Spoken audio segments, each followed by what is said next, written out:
Hey there, I'd like to share a comparison video between this floating dock and the one that I am standing on. So they're two different brands. I actually purchased this one last summer, and the things that I liked about it were the handles on the far side, and there's two handles on the end. Those handles are really nice for grabbing onto and pulling yourself up onto the floating dock. Now the dark blue strips, those are going to be your non-slip pads. And so when you're, jumping or getting on the dock, or if you're standing on the dock, those are going to be the things that are going to keep you from slipping off.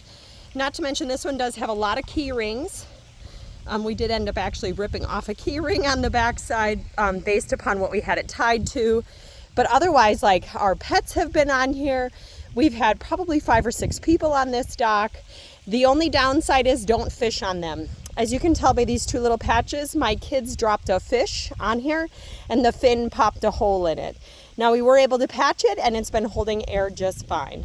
We do have to, air it up periodically, but just keep that in mind with these. And there's also some handles on the sides.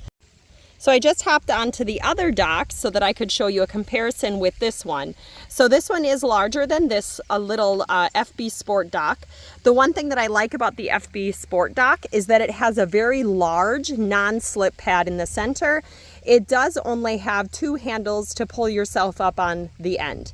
So that's unfortunate. It's too bad they don't have more of those, but they do have them onto the corners. So if you're swimming up to it, you can grab the corner, but those black handles, if you're someone that's older like me with not as much upper body strength, those are going to help you pull you up onto that dock. Otherwise, this one, we've used it as a swim step to go from one inflatable to the other. So the kids are always pulling themselves up onto this one to go on either one of these inflatable toys. And we've had this one for a couple weeks now. It's holding up really well. I have not had to detach it to air it up yet. And I like all the extra key ring features, as far as tying onto it. If you need to tie this to a boat or, a dock or something where you need to get up out of the water. They're awesome. I love sitting on these things. And like I said, so far we've had this one for a year and this one was our new one for this summer. Both are going great. Just don't fish on them.